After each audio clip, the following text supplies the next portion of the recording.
As a point of personal privilege, I'm going to introduce Helen. Yeah. So Helen is in the Office of General Counsel at HUD. Helen and I went to law school together. So Helen is also a 2013 graduate of the University of Virginia School of Law. And Helen has worked at a number of places doing amazing fair housing work for years, including Home of Virginia, including the Virginia Attorney General's office during better days than today. And Helen is a true expert. You're going to really benefit from her remarks. Thanks, Tom. Thank you. Yeah. Tough act to follow. Tom and I were in law school together. I remember meeting him and being like, I hope this dude does fair housing forever, because he's just a fair housing genius. We sat next to each other in civil rights litigation. I think I got the worst grade in that class and he got the best. But here I am today trying to live up to our fair housing ideals of law school. So good morning, I still think. Good morning, good morning. Good morning. Happy Fair Housing Month.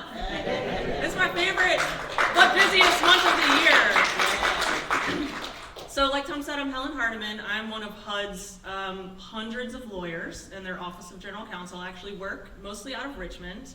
And there's about 25 of us, of HUD lawyers, that just do fair housing work. And in those roles, we make sure that our investigators around the country are actively investigating and litigating, if necessary, fair housing cases, Title VIII cases.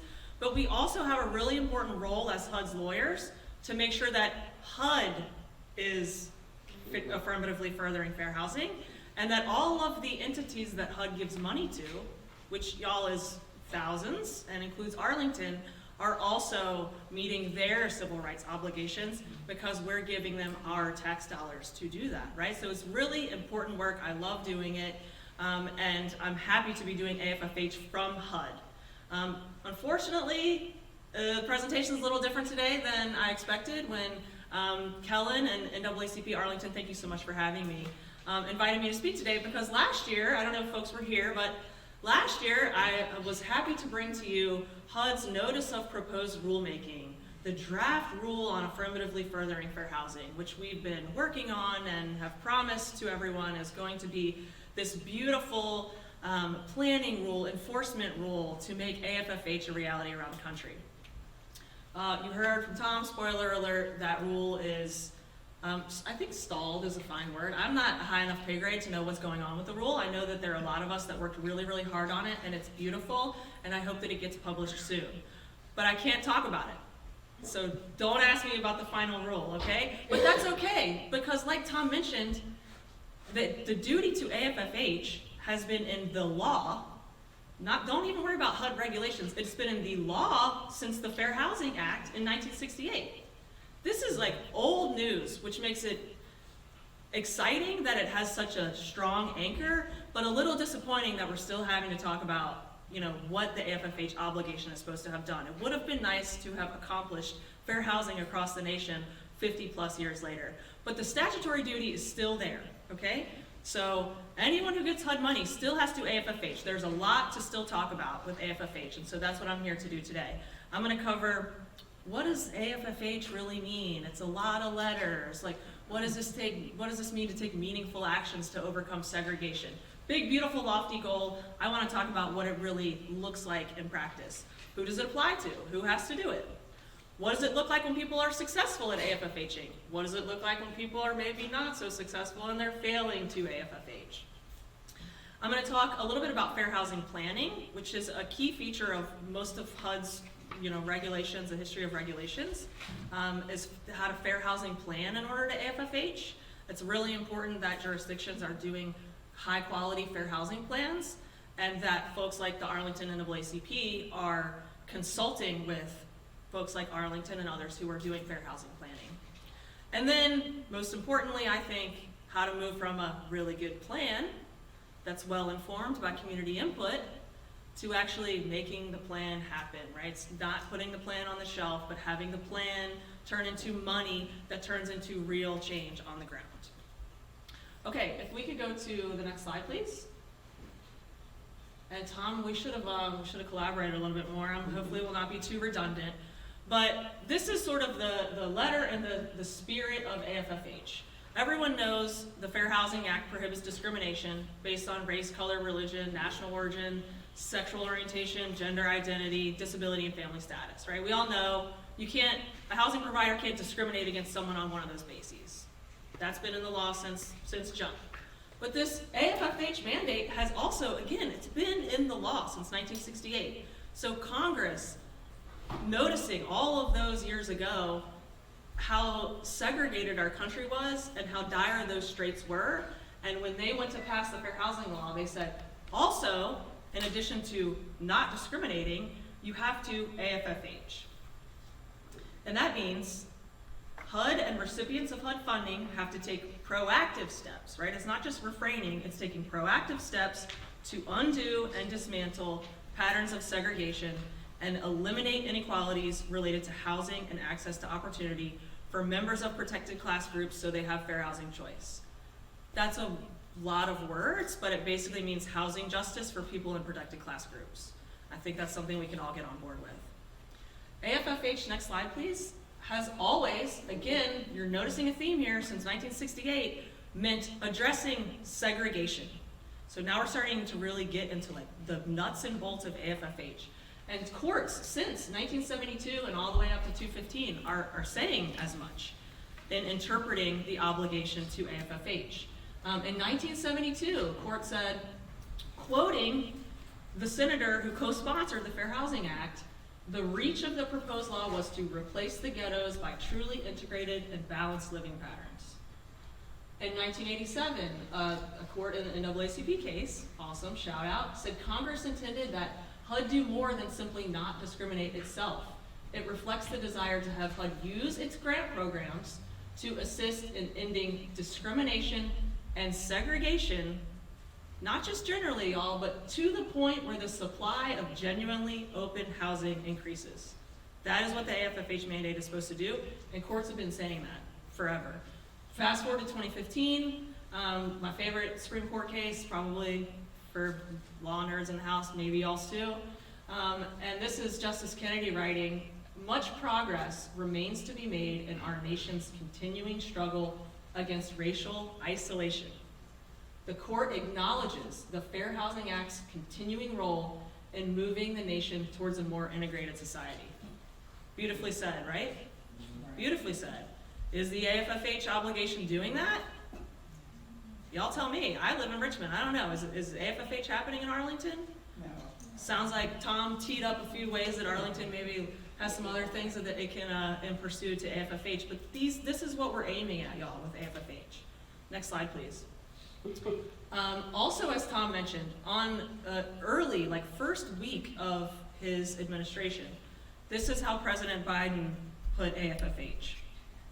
Quote, the federal government must recognize and acknowledge its role in systematically declining to invest in communities of color and preventing residents of those communities from accessing the same services and resources as their white counterparts. So I hope you sense this theme from 1968. Congress, courts, presidents are talking about the thrust of AFFH, which is about finally providing equal access to housing and related opportunities for everyone, regardless of their protected class status. AFFH seeks to create safe, healthy, inclusive communities for all of us. So who has to AFFH? If I can have the next slide, please. The AFFH obligation in the Fair Housing Act applies to all federal agencies, including HUD. We have to do it too. We don't just mete it out or mandate that everyone else does it. We have to be doing it in-house too.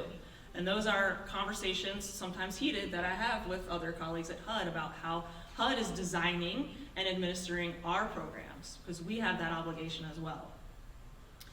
And then all recipients of federal funding and HUD funding. So think public housing agencies. Good to know Arlington doesn't have one. They have to AFFH. They get a significant amount of HUD funding. State and local governments that get HUD funding, like Community Development Block Grant, Emergency Solutions Grants, home funds, HOPWA funds. There's tons of HUD money on the street, and once a locality state or locality takes that money, their duty to AFFH kicks in. So what does AFFH look like in practice? If I can have the next slide, please. This slide gives some examples only, big disclaimer, just because you do something in the left column doesn't mean you're complying with the obligation, and just because you do something in the right column, the negative sign there doesn't mean you're failing to. These are just examples, but I'm trying to put a little bit more kind of meat on the bones of AFFH. So successfully AFFHing is doing things like examining your policies for effects on segregation. And if you notice that it's perpetuating segregation, that you take corrective action. It's increasing community assets in under-resourced areas. It's expanding anti-discrimination laws. Shout out to Arlington for adding source of income as a protected class.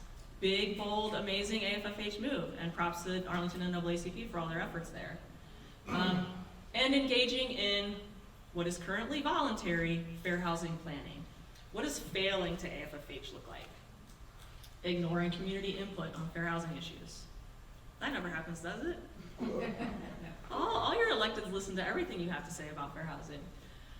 It's enacting laws that perpetuate segregation, including zoning ordinances and other land use laws. It's failing to take action to resolve known fair housing issues.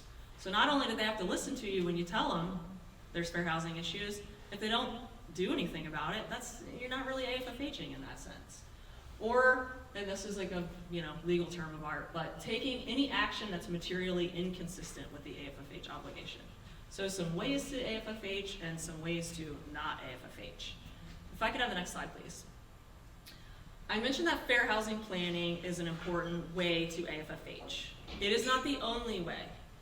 A lot of us, in thinking about HUD's interpretation of AFFH over the years, including the HUD regulations that Tom so artfully covered the timeline of, which is up here, has really focused on fair housing planning. But please, if you learned one thing from me today, and this is something that I preach to my HUD colleagues as well, AFFH is not just about planning, okay? It's about desegregating our communities and investing in ways that open up, equal access to people. It is not about writing a plan and putting it on a shelf, okay? That said, it's important to plan for these things. And fair housing planning doesn't have to be a scary thing, this long drawn out protracted thing necessarily where you're hiring tons of consultants. It really can be something I think much more straightforward, but it's important to do. I'm not going to talk about this, but the HUD regulations over the years have talked about how jurisdictions should undertake fair housing planning. And the last iteration, the Notice of Proposed Rulemaking, contemplates an equity plan, which has a bunch of cool steps that jurisdictions can go through in order to generate their fair housing plan. But let's zoom out and just talk about fair housing planning writ large. If I can have the next slide, please. So fair housing planning really just means answering these 4 questions. This is really at the heart of what fair housing planning is trying to undertake. Who lives there? Who lives in the jurisdiction? And it's not just, Bob and Amy, it's what are the demographics of the geographic area by protected class groups. So you're looking at race, you're looking at religion, you're looking at disability, but you're just trying to get a sense of who lives in this jurisdiction and where do they live in the jurisdiction. Are there patterns of segregation or integration throughout the jurisdiction based on those protected class groups, right? This data is available. Also really important to look at where there are racially or ethnically concentrated areas of poverty. So those are areas with significant concentrations of both poverty and minorities. And that's important because, as you all probably know, it's kind of common sense, but there's a large body of research that shows the problems associated with segregation are greatly exacerbated when combined with concentrated poverty. Okay, second question you're gonna ask. What are the experiences of those protected class groups? Housing and otherwise. But you're really drilling down here, where is the affordable housing? Or lack thereof, it sounds like, in Arlington. Both to rent and purchase. And Tom, I'm glad you mentioned homeownership. That's really important. Where are the homeownership opportunities in Arlington? Where are people using their housing choice vouchers?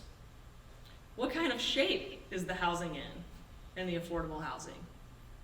I worked with Kellen on a particular property in Arlington that shall remain nameless. It was arguably affordable, but it was not in very good shape. Is affordable housing accessible to individuals with different types of disabilities? Very much a fair housing issue. And are people being displaced from affordable housing as neighborhoods change? In addition to just looking at the housing experiences of people by protected class, you also want to look at community assets, right? So what's near folks? Grocery stores, healthcare providers, well-resourced schools, clean air and water, libraries, parks, and the like, and are all those things accessible to individuals with disabilities? So who lives where, what are their experiences, and then so that you're just sort of surveying the jurisdiction as a part of your fair housing planning, and then you turn to the why. Why are those people experiencing discrepancies in housing in those community assets? Is discrimination rampant? Do some places receive more private and or public investment? Are zoning laws keeping certain areas cut off from others or preventing the development of affordable housing? Like why are the circumstances as they are on the ground? And then of course, any good plan is only as good as its implementation, so you have to know what can be done about it. What can, for example, Arlington do about these patterns?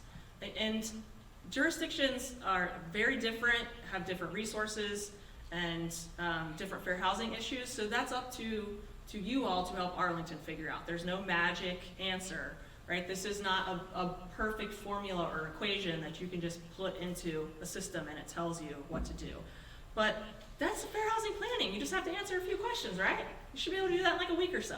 No, I'm just kidding. It's usually a much bigger undertaking, but this is like the heart of the plan. This is what you're trying to get at. If I could have the next slide, please. And there's a wealth of information on which to draw by seeking to answer those questions. So there's HUD provided data from a bunch of other sources. I'm not much of a data person myself, but I know that there is a wealth of information publicly available, both from federal sources and local sources, that can help you answer some of those questions, including all the demographic stuff, all the housing condition stuff. That information's out there.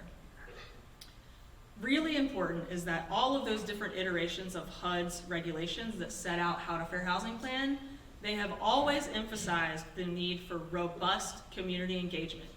So it's not go into a conference room, run some census numbers, and come up with some answers. It's get out in the community, talk to your people, have meetings at accessible places in different languages, and listen to folks tell you about fair housing issues. And the NPRM, the proposed rule, has a big, beautiful community engagement section. So HUD continues to emphasize the importance of community engagement. And y'all know these things. They should be listening to you. Some examples of local knowledge that can come from community members. Information about people who reside in the jurisdiction or region, like the number of people with disabilities, types of disabilities, major redevelopment plans, source of income ordinance campaigns, right? These are things that are happening on the ground that people know about and that anyone conducting a fair housing plan should be reaching out to figure out.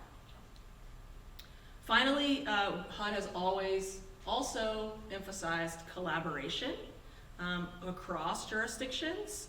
And this is important because so many fair housing issues, as y'all know, cross jurisdictional boundaries, right? Fair housing issues, lack of affordable housing doesn't just stop at the border of Arlington. And so collaboration in fair housing planning can include between state and local governments, between local governments and towns, between local governments and public housing agencies, so that they can all kind of bring their resources, experience to bear. And then we're gonna turn to goals, but it's awesome to have collaboration in the fair housing plan because then you have multiple players bringing multiple streams of resources to actually turn the plan into a reality. Okay, can I have the next slide, please? So once you've done your fair housing plan, you've answered your questions, you know what the fair housing issues are in your community and what you maybe be able to do about it, you have to set goals. And this is really the crux of the fair housing plan. This is where you actually put in the work to figure out how you're gonna solve those problems that you've identified. So before discussing some examples of fair housing goals, which is I wanna really dig into, but will be the end of my presentation, is some examples of fair housing goals, because we talk about a lot of like, AFFH, what does it mean? I'm gonna give you like what it means on the ground. But before I go there, I want to make several things very clear. I said before, but I will say again because it's important, local context matters. Okay, there's not a prescription for what goal needs to be set for what fair housing issue. Also, HUD recommends that jurisdictions take a balanced approach to setting fair housing goals. This is kind of a term of art that you'll hear in the community. But that means that jurisdictions should be considering both place-based and mobility-based strategies. So it's not to kind of just focus on, well, this one community doesn't have a lot of affordable housing. We need to do a bunch of affordable housing in this community. You know, because then like, what's at my back? What am I not paying attention to? Oh, here's a community that has a lot of great community assets, but no affordable housing. We need to be getting people over here. So you gotta be doing both and. And so place-based strategies help improve physical and economic development in racially or ethnically concentrated low-income neighborhoods. And again, I'm not familiar with Arlington, but y'all probably know like what those neighborhoods are, and where they are, and who lives there.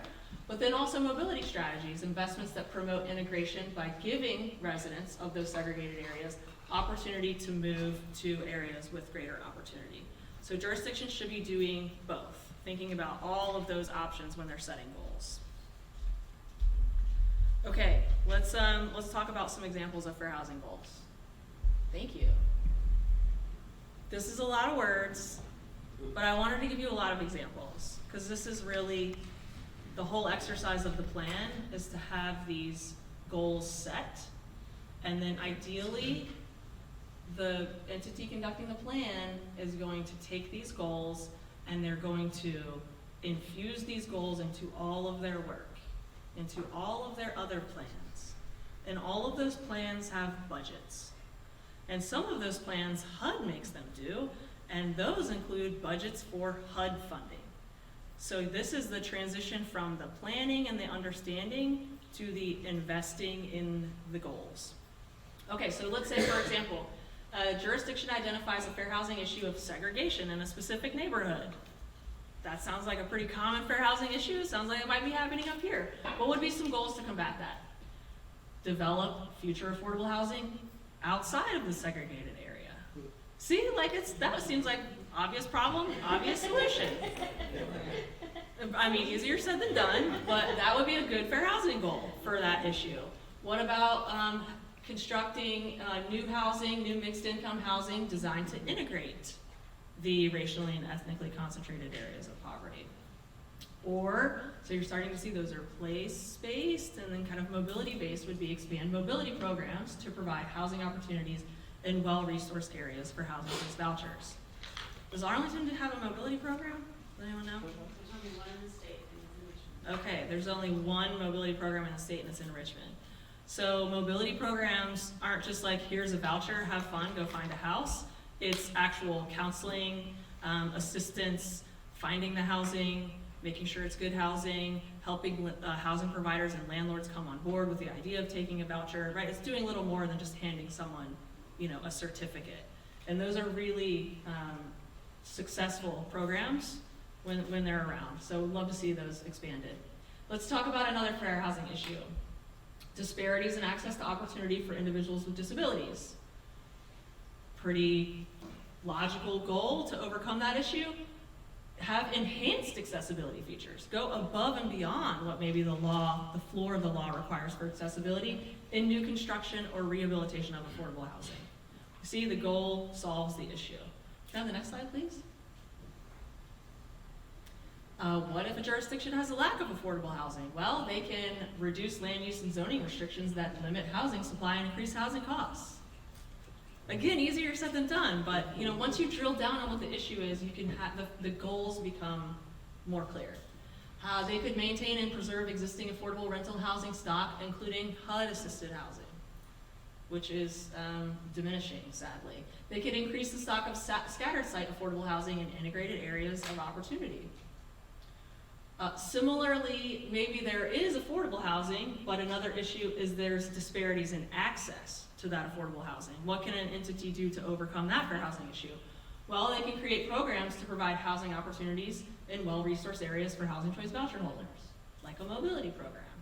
They could revise their policies to provide flexibility in admissions criteria, meaning don't have overbroad, unjustified policies that prevent anyone from with any eviction or any criminal history from living in your affordable housing property.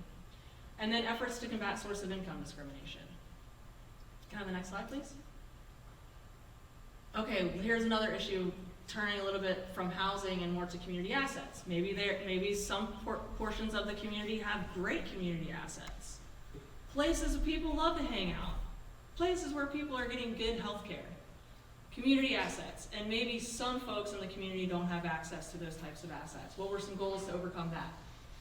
Investing in community revitalization and preservation of existing affordable housing near those areas.